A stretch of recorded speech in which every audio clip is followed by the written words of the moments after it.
Hi everybody. So tonight we've been asked to speak about relationships and chastity, and we thought that we'd start with a few points about theology of the body, and this is just a way to, nothing too in-depth, but just a sort of view to give us the right posture to receive a sort of teaching or an understanding of chastity.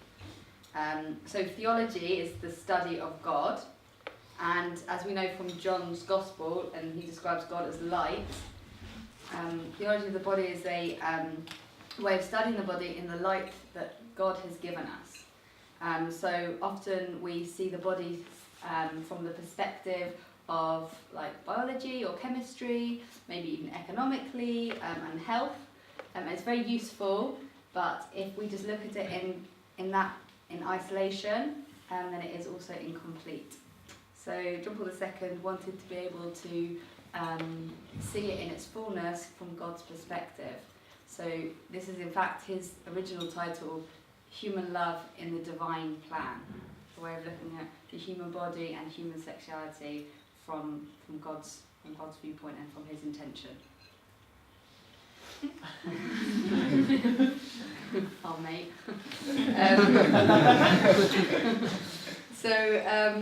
Yeah, I'm not sure how much you know about it as a teaching, but it was given over 127 audiences, so Wednesday audiences where the Pope would come and give an hour's teaching, and this was from 1979 to 84, and it was in response to the need for a new approach.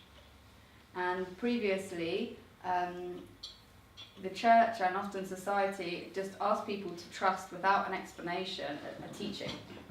And as society was changing and there was less trust in institutions and especially in the church, this was needed, this explanation, this understanding. G.K. Chesterton said,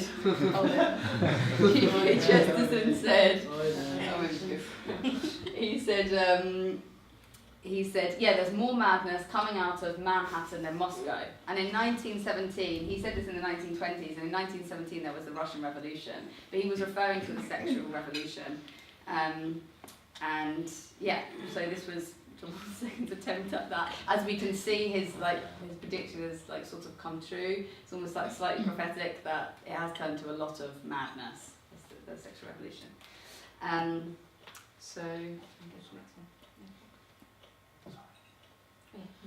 I think it might just be worth coming in at this point to say, often we sometimes get asked to give a talk on the theology of the body, and you say, do you want to talk on the 127 teachings of John Paul II between 1979 and 1984 on this whole broad area of what it is to be, what he used to call it is a need for an adequate anthropology of what it is to be human, so looking at what it is to be a human being before he began to tackle all these questions about how we to live and how we to act in relationships.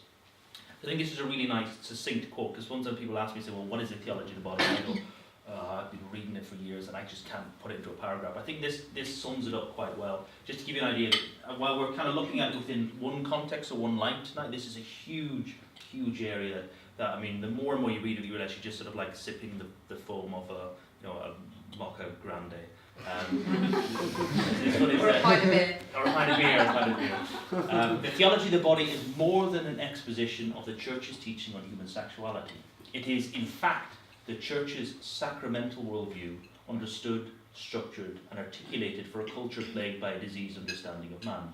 When properly understood and truly lived, that worldview has the power to transform the way men and women understand their bodies and their souls, their masculinity and femininity, their vocation in this way, and their destiny in the next.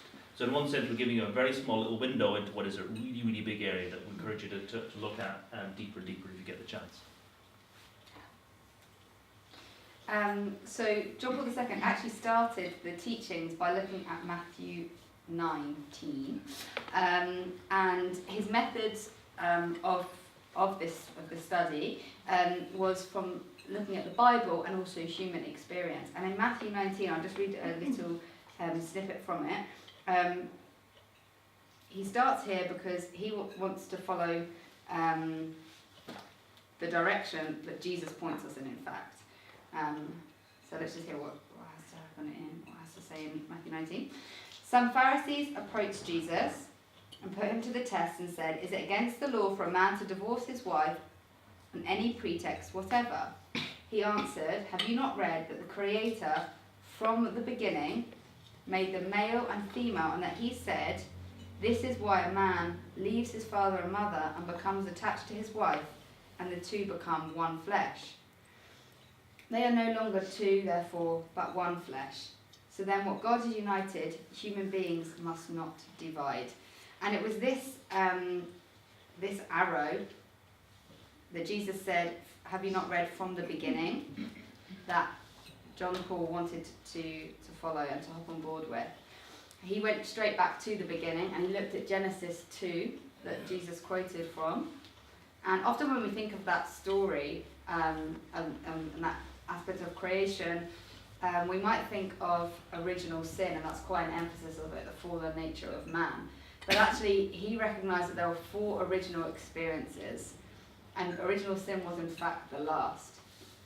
So he speaks about, firstly, original solitude, that man was in front of God, alone with God, and able to be one with God. And this was like a hugely positive thing, obviously, and that he was unique, he had dominion over the animals and the creatures, and he could name them. But also that he was alone, and as God himself said, it was not good for man to be alone. And so from this, he slept, and he awoke, and there was another. And this led to original unity, and because man was, his heart was open to relate to God, that made him so unique from the creatures. He was also, in this fullness, he was also open to receive fully Eve, because he had received himself in front of God, and it was God himself that gave him Eve. And the last one before original sin that he recognised was original nakedness, and this is a symbol of openness in communication. That because they were able to choose each other freely, and he saw in complete admiration Eve. He said, "At last, bone of my bone and flesh of my flesh." They were able to view each other in that fullness. He accepted her. He didn't look at her and think, "Oh, change this," or try and control that, or whatever that might be. Actually accepted her fully, and then he gave himself fully. And in giving himself and giving each other, they opened themselves to a complete new way of life. And then we sort of see the story that we're all familiar with, which is the fall. And it's amazing that it kind of goes from Adam beholding Eve for the first time, this is bone of my bone and flesh of my flesh. And then it's sort of 5 minutes later, God's like, "Oh, what happens?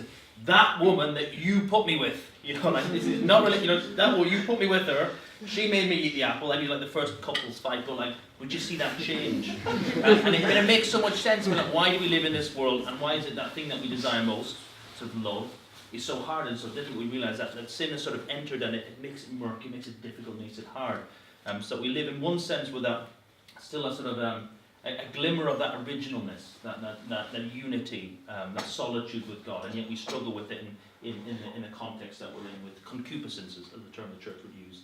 And we see ourselves as a humanity fragmented, body and soul. Death enters the world. We haven't got that open relationship with God. We struggle with that relationship with ourselves and with the opposite sex and with family and friends, that all that has become disordered, but not what was intended to be, not what God's original plan was. So a few little maybe ideas that John Paul II brings out, rather than going into the entirety of his corpus. A few of the ideas with the spousal significance of the body. So he talks as the body itself having a spousal significance, so it's made for another. Okay, our bodies don't make sense on their own. I remember one person making the point, if you just got out of the shower one day and just looked at yourself, you don't make any sense. Okay, you're strange. And it only really makes sense if you kind of go see another, the opposite. Oh, okay, it makes sense now. Sort of, it fits. There's a sort of a biological sense of the human body, but also the human soul, the mind, the heart has a spousal significance, designed for another person, designed for complementarity of people. The communium personarum, man finds himself not so much in his solitude, but in community of persons. That we're made for each other, made for other people. We don't find, we're not islands unto ourselves. And this really is also the fulfillment of being made in the image and likeness of God, that he is Trinitarian and he is a communion. So it's actually in relation, that in relationship with others and in giving of ourselves, that we're really able to enter into the fullness of being made in the image of God. That last one, self-giving. Man fundamentally discovers himself and the meaning of self-existence in a sincere gift of himself. So a beautiful line from John Paul II. Man only finds himself in a sincere gift of himself. So we have to almost, in a sense, paradoxically give ourselves away in order to find ourselves. And that ties into the communion personam and the spousal significance of the body. And also the body itself has a language, you communicate. And I'll talk a little bit more about that later, but our bodies communicate truths as well, whether we're conscious of it or not. Questions, I suppose, in a way that are looked at in theology of the body. One is, what does it mean to be a human being? Very broad question. And in light of what I am as a human being, how do I live my life in a way that brings me sort of happiness, fulfillment, peace? And these are two of like the most natural questions that we could have. These are two of the questions as well that were really challenged by the sexual revolution and by a lot of the events in the 20th century. So he was really creating a body of work as well, just to approach that, and things that are very natural to us, very natural questions. I was reading an author very recently who was talking about the iGen generation. He was saying that in the past all the doctrines that the church had to deal with was about like the nature of God, the Trinity, about the person of Jesus. He said the doctrine, the great doctrine we will have to face in our generation will be the doctrine of humanity. Like, what is it to be a human being? And that's under question. You can walk through the streets of Brighton and you'll probably get 100 different interpretations of what is it to be a human. And that's one of the things that we have to struggle with. And I think John Paul II in Theology of the Body gives us a lot of answers. We might just rush through this because it's there's quite a lot in it, but this is sort of the structure. Christ appeals to the beginning, looking at Genesis. Christ appeals to the human heart. He talks about the sort of Beatitudes. He talks also about St. Paul in Ephesians, and then appeals to the resurrection. So, original man, historical man, which is us. We're just living in a sinful, broken world, but also with the redemptive power of Jesus. Then also, what is it to be a human being? What is it to have a body in heaven? We talk about that in the Creed. We believe in the resurrection of the body. What does that actually mean? What does that look like? So it's coming in all our states of life. And so the big question is, why do we exist? Why are we created male and female? What is love? What is the purpose of our life? Is this life all there is? And where are we going? So, I mean, really, a lot of the answers to the big questions in life. Now, maybe to pull it back into something a little bit more concrete day to day that we can sort of apply, because it is so much, it's so theoretical, so rich, so beautiful, but something maybe we can just grab a hold of. So a term that we talked about, and probably a term that you've heard of a lot of time, is chastity. Now, often when people hear the word chastity, if you type into Google chastity, and it's got that autocorrect thing that gives you all these suggestions, like chastity belt is often the first thing that comes up. Which, didn't exist in the Middle Ages, but you can buy it at a sex shop, ironically. But what is actual chastity? When you actually talk about it, think about it, we hear the word a lot, we have a lot of opinions of it, but what does it mean? So to give it a little bit of an idea, it's a virtue, a way of life, a grace from God, and how we learn how to love with right order, particular ordering our sexual desires towards what will bring us most happiness, most fulfillment. First thing I have to say is that sex is good. In fact, sex is very good. That's a really important thing, and I think sometimes that gets lost in the church's message. And it's a really important thing to say that. We believe, as Catholics, and as a Catholic, you're sort of, there's a sort of an imposition on you to believe certain things. As a Catholic, you have to believe certain things. And actually one of the things we have to believe as Catholics is that sex is good. Do you agree? Yes. Well, I'm not massively convinced, because this is important. I know you're very modest, well-behaved, young people. But, in the history of the church, in its 2,000-year history, a lot of groups have come along that said that sex isn't a good thing, or sex is a bad thing, or sex is a dirty thing, or at best it's kind of a necessary evil. So in the early church, there was groups like the Gnostics, or the Manichees, later on the Cathars, there was the Albigensians, there was the group called? Well, you're not going to be asked to remember all these groups, okay? But actually there's one word that used to apply to all them groups. Do you know what it is? Yes. Heretics, yes. Heretics. We call these groups heretics. As Catholics believe that sex is a good thing. So do you believe that sex is a good thing? Yes. Maybe a few heretics, but that's it. And it's important now. Often you get agreed. Most people in the world, if you say sex is a good thing, they'll say yes. And then when you ask them, the important question is, why is sex good? That's what people sometimes sort of him and haw, not quite sure. So I was to ask you now, as a bright young people, why is sex a good thing? Most people in the world agree it's a good thing. Why is it a good thing? A few ideas. It comes from God. Comes from God. Very good. Yeah. Yeah. And you'll believe that as Catholics, everything that was given, God created the world and saw that it was good, and created sex and saw it was good. Thumbs up. Excellent. But imagine if I was asking someone on the streets of Brighton who wasn't, too gospel agreed, never been to church. Why would sex be a good thing? It's fun. It's fun! It's always a bloke who says that, yeah. sex is pleasurable, maybe one of the most pleasurable human experiences. That's the reason why it's good. Yeah, people like sex, that's why they have it. It's fun, thank you. It always has to be a guy who has to say that. None of the girls like put a hand up to say that. Any other reasons why sex is good? It's the ultimate expression of your love. Yeah, it is a very deep, profound, powerful way of expressing love between two people. Okay, we understand that in our culture. Third way, kind of obvious way. Leads to new life. Leads to new life. Think about it, if it wasn't for sex, none of us would be here. Don't think about it too deeply, it gets a bit disturbing there. But that's the power of sex, that it brings a new, unique human being into the world, a new immortal soul that can never be replicated. So it's good in the back of our minds, we're looking at anything the church kind of teaches around this area, is to remember, A, that it's good, and why is it good? Why is it a good thing? Bonding brings two people together, it's a very deep expression of love. Babies brings new life into the world. And it's also pleasurable. Now it's important to know that pleasure isn't the only reason that sex is a good thing. There's a lot of things that are pleasurable, but if we just have them if we exclude all the other reasons are good and just focus on the pleasure, it can be quite a problematic thing. So you think about food, okay, ice cream. Okay, Lent it's high noon in Lent at the moment, and I'm just sort of like thinking next time I get my hands on ice cream. I love ice cream, okay? If I was to eat ice cream every day, okay, I'd have problems. I'd need much bigger clothes, I'd probably have diabetes or all of the other problems that come with that, okay? It's good, but we recognise we enjoy food, but also we need food for nutrition, we need food for sustenance, okay? That the food has all these other sort of social benefits as well of eating with other people. So we focus on the one thing to exclusion while the rest of them become problematic. Sleeping.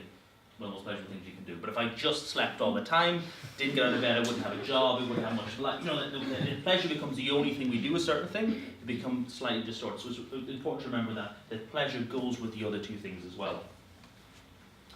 Now, it's also important to talk about, it hasn't come out very well, it's very important to talk about that sex is a good thing, because as much as we live in the Tinder generation, or the internet porn generation, we also live in a generation which is surprisingly sex-free. If you were between the age of 18 and 34, you are more likely to live with your parents than a partner or husband or wife. It's the first time in history, okay? We're getting married later, we're having less children, and actually people less engaged in sexual activity or even relationships. Teenagers are having less sex now than they did 10, 15 years ago. It isn't because they've suddenly sort of discovered, the joys of chastity and what the church teaches. They're just relating less with the opposite sex, okay? They're becoming more closed in themselves. There's a big problem in Japan at the moment, they call it the celibacy syndrome. It's 61% of unmarried men, 49% of unmarried women between the ages of 18 and 34 are not in a romantic relationship. A third of people under 30 have never dated at all. And actually, if you look at London, the statistics aren't much different. A lot of people now are not in relationships. It seems like everyone is having sex at the same time, nobody's in a relationship. Studying Japanese Family Planning Association found that 45% of women between 16 and 24 were not interested in or despised sexual contact. Over a quarter of the men surveyed felt the same. Can you imagine a country where 1 in 4 men just wasn't interested in sex? It would seem strange. 45% of women. Actually, the problem with there's more adult diapers being sold in Japan now than children's diapers because nobody's having sex, nobody's having babies. So the opposite extreme. So as we talk about, the church teaches abstinence. And abstinence is useful word, but it comes to sort of to a point, because we talk about abstaining from meat. We might abstain from meat or from food for a very good reason, like in Lent. But we might abstain from something for a very bad reason. Okay, if you've got maybe an eating disorder or a body image problem, you may abstain for the wrong reasons. And so the same thing when it comes to sex. Okay, it's actually about having this integrated, full, rich view of what sexuality is and what it's for. Now you can't really begin, I think, to look at what the church teaches about sex unless you look at love. I mean, it's fundamentally the importance of we say God is love. So you can't really begin to address any of the church's teaching without looking at this. But I think this is a very important thing, because as much as we use the word, sometimes we struggle to understand, I think, fully what it means. And if you begin to think from the beginning of human history, from the dawn of human history, since we got a tablet and scraped something on it, from earliest poems, books, music, literature, stories, sagas, about this obsession with love, this desire for love. And you see it all around the culture. Valentine's Day is a fantastic example of that. Hearts everywhere, and searching for love, looking for love. But at the same time, we can also really struggle to know what it is. We all want it, we're all looking for it, we're all searching for it, and yet it can be a very, very hard thing to find. I think some of the problem is because we don't really know what love is. The same thing, if I went to the streets of Brighton and asked people what love is, I'd get 100 different definitions. So what does the kind of the church guide us towards in talking about love? Well, first, that love is more than a feeling. Now, feelings and emotions often accompany love, but love is something which is much, much deeper. Love is a sacrifice. It's a giving of yourself for another person, pouring out of yourself. We think of this kind of obvious example in the real images of love that we probably have, in our families. Okay, when you're a child, you're 3 months old, you're crying, it's the middle of the night, your mother's going to get up and feed you. Okay, she's going to go up and she's going to nurse you. But she's not getting out of bed thinking, oh, I can't wait to hold my little baby. She's beautiful, or he's beautiful, the chubby little teeth. She's thinking, oh, got a 3 hours sleep. Why is she crying again? Why is he crying again? Well, you're going to go up, you're going to feed them, you're going to look after them. Okay, love is a sacrifice, it's giving yourself. It's more than that feeling or emotion. Love is a decision, it's a choice that we make. We choose to love someone. Thomas Aquinas, one of the great saints in the Catholic tradition, said that love is to will the good of the other as other, which really means that wanting what's best for another person for their sake. We use that in terms of that love is 50-50. Well, divorce is 50-50. Love is kind of 100%, it's a complete giving of yourself, not sometimes expecting or wanting something back in return, that sacrificial love. And we have the beautiful example of it in Christ as well. He is the image, and everything that John Paul II talks about, his anthropology is always Christocentric. Different theologians will look at something which is Trinitarian or different ways. His whole thing is that that Jesus Christ really truly reveals man to himself, makes us known, makes our destiny, our vocation known, and he is also the ultimate sign, therefore, of real love. John Paul II has a beautiful quote that says, "We cannot live without love. We do not encounter love, do not experience it and make it our own. If we do not participate intimately in it, our life is meaningless." Profoundly say, our life is meaningless unless we engage in this love. So maybe to look at a few little ways in which I think we can try and live that out. This is not doctrinal stuff. This is just, I think, a few practical tips, just to sort of make that more of a possibility. Now, you can live love in lots of different ways. You're looking particularly at romantic love. John Paul II talks about vocation, he talks about the single life, he talks about the priesthood. He talks about the religious life, the many different ways we can live out relationships with love, but particularly just giving the context of relationships. Like a pyramid, and say like real love at the top. What do you think maybe the initial early stage of a relationship is? The beginning? Friendship. Friendship, very good. Not the first step. Not according to John Paul II. Attraction. Attraction, excellent. That seems like kind of a shallow thing, but John Paul II talks about we are attracted to another person. We're attracted to the sexuality of another person, or he talks about the masculinity, the femininity, and that in a complete way as well. Like you're never attracted. You never be attracted to blondness, or like I like blonde hair. So if you're walking on the street, you just saw like a blonde wig, you would go. It only makes sense in that it is related to the person and to the whole of the person. Okay, we're not. It's not these abstract notions. Okay, that it's attracted to the person, but we're attracted to the masculinity, the femininity, and it would take a long time to sort of go into what he means by masculinity, femininity, and I think John Paul II's view would be very different from what we get in our culture. But attraction, that initial attraction, and we know that we are attracted to people in a physical way, but also we know that attraction has to go much deeper. There's many times I'm sure you've been at a party, you've been at an event, and you see someone, you're like, oh. And then, you go over to them, you begin to talk, and then you open their mouth, and you're like, and you just want to get there's something in their personality, something in their nature, maybe just even small habits they have that just infuriate you, or it's just no matter how good looking they are, you just can't go past that. Attraction is much, much more than that. And often, if I was in a school giving a talk with a younger group, I'd ask them a bit of time. I don't think we have time for this. Maybe afterwards in your small groups. Like right in the top 10 qualities you find attractive members of the opposite sex, and we say like non-physical. The first thing the boys goes boobies, and you go non-physical. And it's quite interesting. And what they come up with. This is I've just collated a few things that have come over the years. And these are like they're not the deepest stuff, but this is 14, 15-year-old boys often. So I'll say a girl with self-respect, someone who's genuine, someone who's a good listener, someone's intelligent. A bit mysterious. I don't know that you wear a cloak and stuff like that. Good sense of humour. Doesn't wear too much makeup. Treats friends and family well. And can cook. 14, 15-year-old boys. Can't write these. These I think a few of these came from. I remember a school in Cavan in very rural Ireland, and it was like a girl who's got land. Her family is land. A farmer's dream, milk a cow, like that's what they So girls said a guy who's faithful, honest, someone you can trust, respectful, can be themselves and follow the crowd, protective but not possessive. I think that's could be a problem with a lot of guys who sort of get a bit stalky, or they're not female friends. Like there's a fine line there, and it's a very important one. Funny, kind, treats friends and other people well, can fix things as well.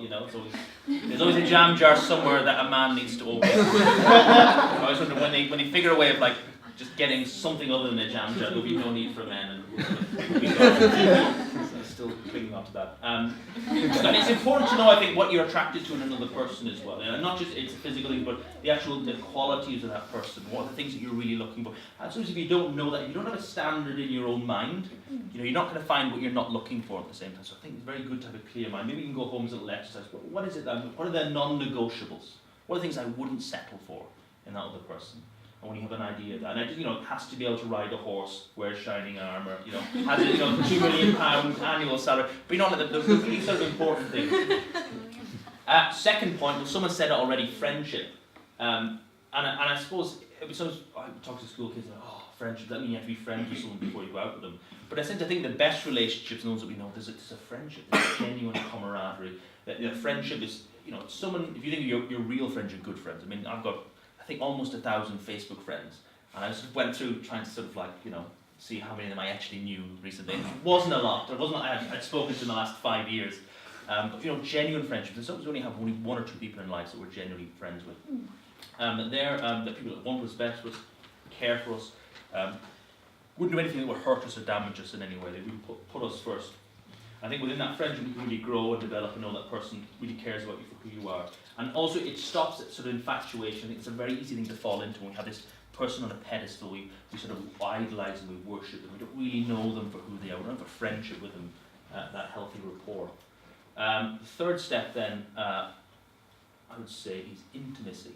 Now often we hear the word intimacy and we immediately think of intimacy as like a sexual thing. But if you look at the Latin word, the original meaning of it, intimare means no fear.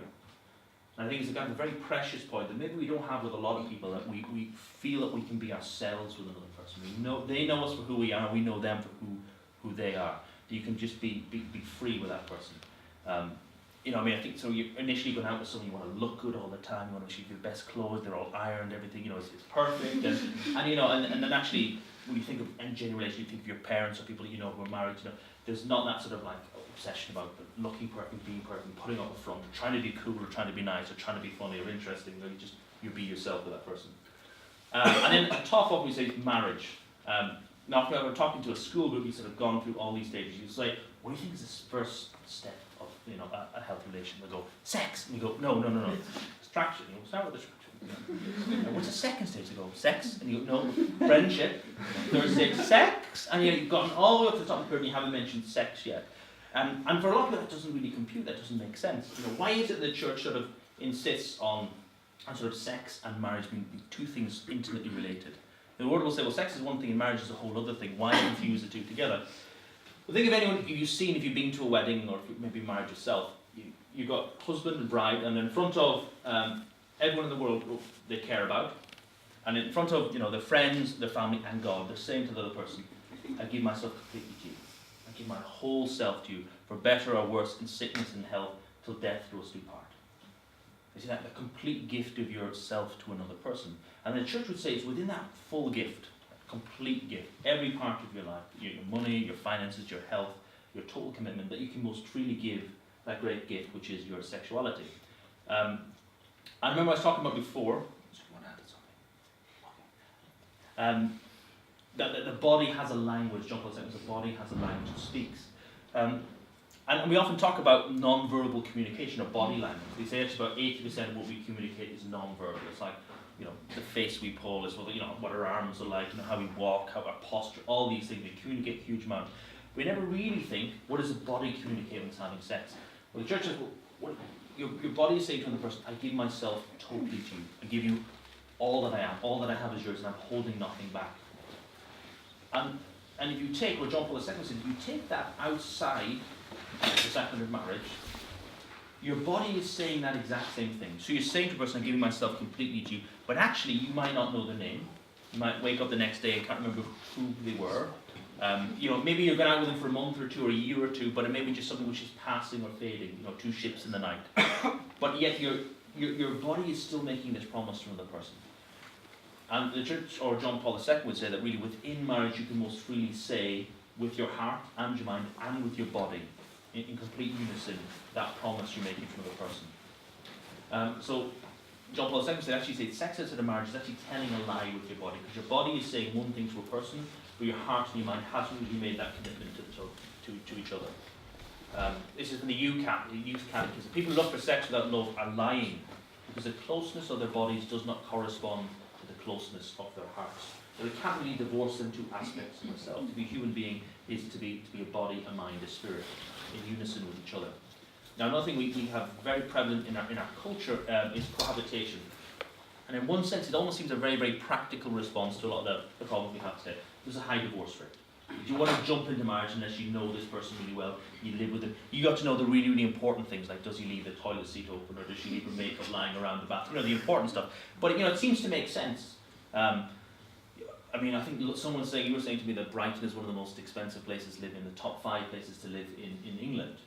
It's really hard if you've got two people who are planning to get married or spend the rest of their life together, paying 2 separate rents makes sense. Move in together, share a house, save a lot of money on rent. But actually, it almost seems counterintuitive, but all the studies seem to show that actually cohabitation is a poor training for marriage. And even from outside of the church, sociologists looking at things saying there's the problem to slide and not decide. A couple end up, they're sleeping together and they're saying, I'm spending more time at your place, you're spending more time at my place than we are at each other. Let's just move in together, let's see how it gets on. You're moving in together, you've bought a dog together, you've got a house planned. Your friends, maybe your mother saying, when are you getting married, you think you're settling down, you think you're having a family. And this sort of pressures on the outside. And when you're committed so much into a relationship, you're sharing rent, you're sharing house, it's hard to move away, it's hard to separate yourself. So you end up sort of sliding bit by bit slowly into marriage without ever really thinking, is this the person I want to spend the rest of my life with? Is this the person I want to be the mother of my children or the father of my children? Making that clear choice, that clear decision, instead of just sliding in towards it. It's one of the reasons why the divorce rate is considerably higher. Haven't really thought through all the practicalities and what's really involved. Let's get through it because I've gone on for, so just maybe a little bit of a recap, talk about what is sex for, bonding, bringing two people together, babies, and pleasure. Just to finish very quickly on this, it's kind of interesting because it's sort of science corroborating what the church has been saying for a very, very long time. So we talk about babies bonding, okay? The church has been since St. Augustine was talking about the 3rd century, the unitive and procreative elements of sex. I say babies and bonding because it's easier to remember. Well, actually, scientists would say the exact same thing, that actually when we have sex or any kind of sexual activity, there's 2 very powerful hormones which are expressed. One is called oxytocin, and one is vasopressin. Oxytocin is mainly released by women, men release a small amount, but vasopressin is predominantly released by men. And they act like an emotional superglue. They're meant to bond us and bring us very close together. Because actually, you think of getting married, you think of moving in with another person. It's a big thing. Suddenly you're upheaval of your entire life. You're sharing your life with another person. You're no longer fully yourself. It's a huge adjustment. And maybe you find out that your husband snores. Now, having this emotional superglue, it also makes you less judgmental of another person. It's great because your husband is now really, maybe you're going to have a stern word with him, but you're not going to strangle him in his sleep. Okay? That's the difference that this thing sort of makes. It makes you less judgmental, makes you able to put up with more. And that's brilliant in marriage. It makes all the difficulties of that commitment easier.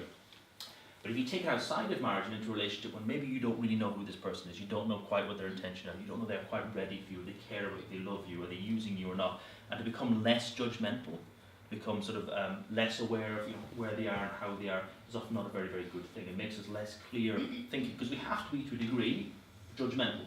Is this person right for me? Does this person care for me? Do they love me? And also because it acts like this emotional superglue, if you sort of make this bond with someone and then break it, and then make it and break it and make it and break it, it can be very emotionally damaging. So a breakup would feel a lot more like a divorce because you've given so much of yourself, you've made such a complete mental, psychological bond with this person. It's very difficult then when we go through in and out of these relationships. I'll finish very quickly. So I think actually a really good perspective looking at sex is like fire, which is fantastic. It's great. Okay, one of the fantastic inventions of mankind. It gives us heat, light, warmth. We can cook things on it. The cars run on the internal combustion engine. Fire is one of the greatest inventions man has ever had. But if you sometimes take it outside of that context, a protective context, it was something which is very destructive or damaging, something which is something we want to avoid. And think of that beautiful gift, that powerful element which is sex. I'm going to finish there because actually, I'll go on and go on and go on and go on and go on, and actually it'd be really good to do a little bit of group work. So, do you have some idea for what they might discuss in the group work? And if you have anything, we've talked about a lot between like sort of the theology and original sin and everything and all the stuff we've talked about. If you've got anything you want to questions, anything you want to ask us, anything you want us to clarify, anything you want a statement you want to make, really use this time to really think of stuff, and we'll try our best to answer that as well. Is there anything you want to add to that? Great, thank you so much.